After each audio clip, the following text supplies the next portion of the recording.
Hello everyone. Last के video में हमने पढ़ा था चेकों के रेखांकन के बारे में।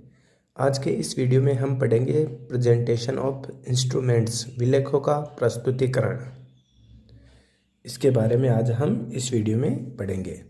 सबसे पहले बात करें कि प्रस्तुतिकरण से क्या तात्पर्य है। देन विनिमय साध्य विलेखों के प्रस्तुतिकरण से तात्पर्य विलेखों को देनदारों के समक्ष स्वीकृति के लिए अथवा भुगतान के लिए प्रस्तुत करने से लगाया जाता है। जैसा कि इसका नाम है वैसे ही इसकी डेफिनेशन है। प्रस्तुतिकरण से तात्पर्य है कि जो बिल हैं, विनिमय साध्य विलेख हैं, उनको देनदारों के समक्ष स्वीकृति या भुगतान के लिए उनके सामने प्रस्तुत किया जाता है, उसे ही प्रस्तुतिकरण कहा जाता है। ठीक है, आगे बढ़ते हैं। इसमें विनिमय साध्य विलेख अधिनियम की विभिन्न धाराओं में विलेखों को विधिवत प्रस्तुतिकरण के प्रावधान दिए गए हैं। उनमें पहला है स्वीकृति के लिए प्रस्तुतिकरण। विनिमय साध्य विलेखों में केवल विनिमय बिलों को ही स्वीकृति के लिए प्रस्तुत किया जाता है। अन्य विनिमय बिल जैसे चेक और प्रतिज्ञा पत्र, इनको स्वीकृति के लिए प्रस्तुत किया जाना आवश्यक नहीं होता। निम्नांकित विनिमय बिल ही स्वीकृति के लिए प्रस्तुत किए जाते हैं। कौन से बिल हैं वो? पहला है दर्शन उपरांत देय विपत्र। ऐसे विपत्र स्वीकृति के लिए प्रस्तुत किए जाने अनिवार्य हैं ताकि परिपक्वता तिथि निश्चित की जा सके। इसलिए परिपक्वता की मैच्योरिटी जो डेट है उसको निश्चित किया जा सके, इसलिए दर्शन उपरांत देय विपत्र को देनदारों के समक्ष स्वीकृति हेतु प्रस्तुत किया जाना या भुगतान के लिए प्रस्तुत किया जाना आवश्यक होता है। दूसरा है वे विपत्र जिनमें लेखक अथवा देनदार का यह स्पष्ट निर्देश है कि भुगतान से पूर्व स्वीकृति के लिए प्रस्तुत होना अनिवार्य है, तो उन विपत्रों को भी देनदार के समक्ष प्रस्तुत करना आवश्यक है।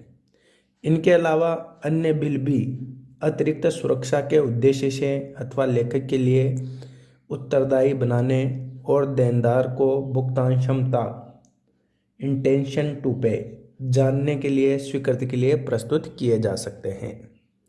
तो पहला था स्वीकृति के लिए प्रस्तुतिकरण।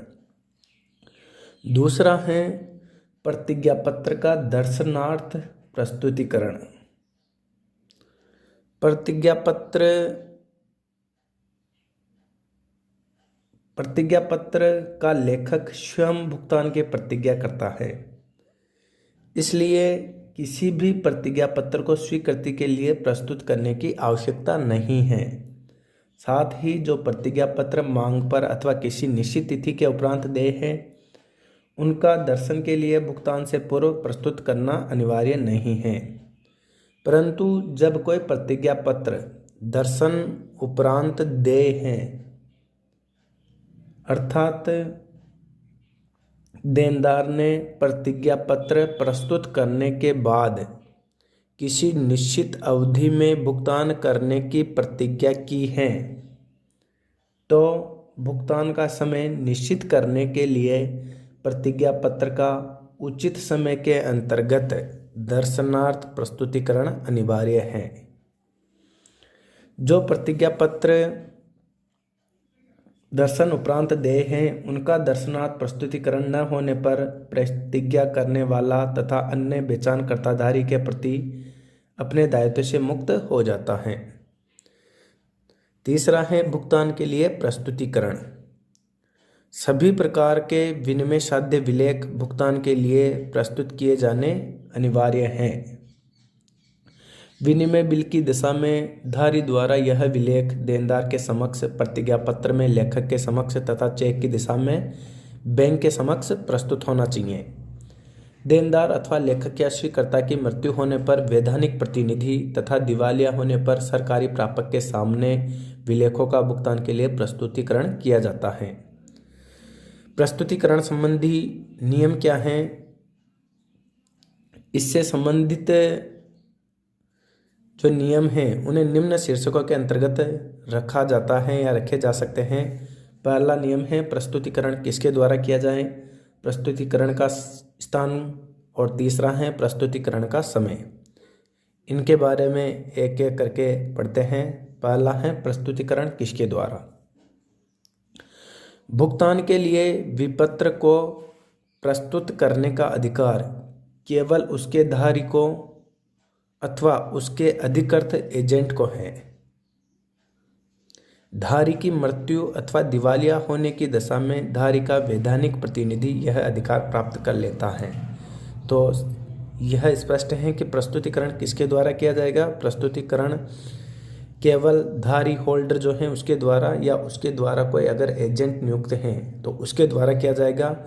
उसकी डेथ की कंडीशंस में या दिवालिया होने की कंडीशंस में जो उसका लीगल प्रतिनिधि हैं, वैधानिक प्रतिनिधि हैं, वह यह अधिकार प्राप्त कर लेता है। प्रस्तुतिकरण का स्थान प्रतिज्ञा पत्र या विनिमय बिल जो किसी निश्चित स्थान पर देय हैं, धारी द्वारा देनदार स्वीकर्ता अथवा लेखक को उत्तरदायी बनाने के लिए भुगतान के लिए उसी निश्चित स्थान पर प्रयुक्त किए जाने चाहिए। ये धारा 68 की डेफिनेशन है।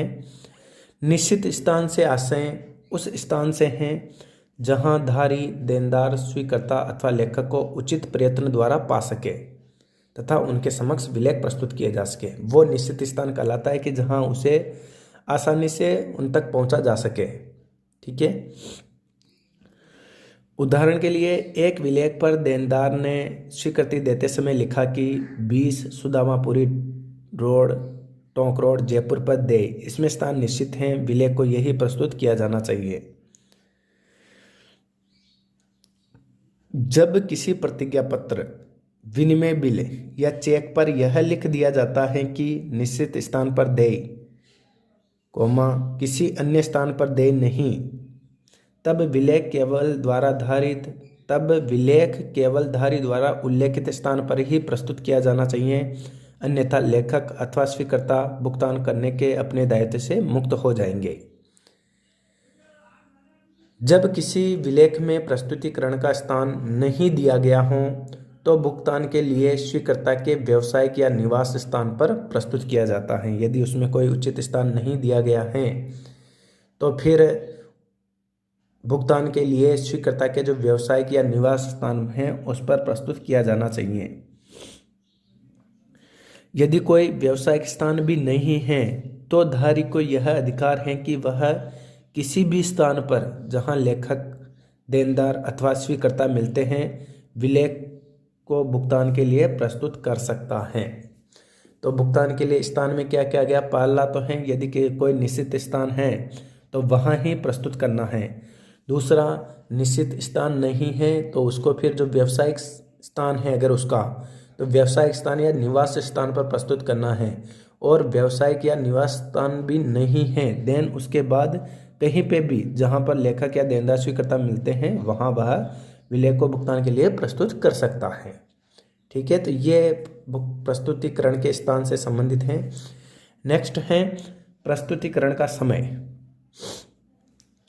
भुगतान के लिए प्रस्तुतिकरण साधारण व्यावसायिक समय में ही किया जाना चाहिए।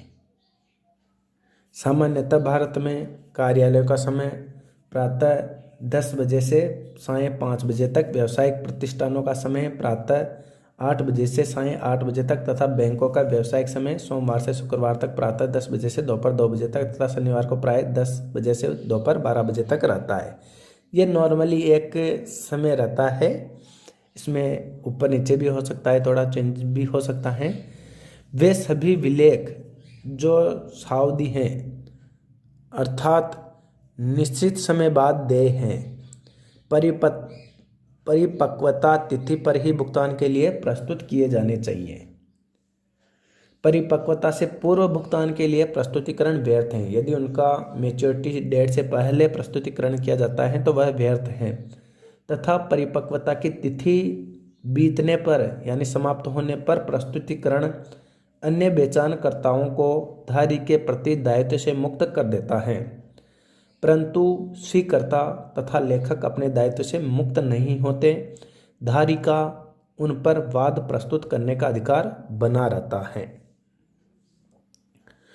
अब बात करते हैं प्रस्तुतिकरण में देरी किन किन कारणों की वजह से हो सकती हैं, उनकी बात करते हैं। तो प्रस्तुतिकरण में देरी, धारा 75A के अनुसार प्रस्तुतिकरण में देरी धारी का दोष नहीं माना जाता यदि यह देरी किन्हीं ऐसे कारणों से हुई है जो धारी के नियंत्रण से बाहर हैं तथा धारी के किसी दोष अथवा लापरवाही के कारण नहीं हुई हैं, तो फिर उसको दोष नहीं माना जाता। प्रस्तुतिकरण देरी में धारी का दोष नहीं माना जाता। वे असाधारण परिस्थितियां कौन कौन सी हैं? पहली है जब धारक असाध्य रोग से पीड़ित हो गया हो। दूसरा, उसके किसी निकट संबंधी का निधन या डेथ हो गई हो। तीसरा है धारक के निवास के आसपास सांप्रदायिक दंगे या उपद्रव हो रहे हों। नेक्स्ट है विदेशी विपत्र की अवस्था में जब दोनों देशों में युद्ध छिड़ गया हो, उस कंडीशंस में भी धारी को दोषी नहीं माना जा सकता। सरकार ने प्रस्तुतिकरण पर रोक लगा दी हो, जब विलेख डाक से भेजा गया हो और डाक की गलती से विलेख देरी से प्राप्त हुआ हो।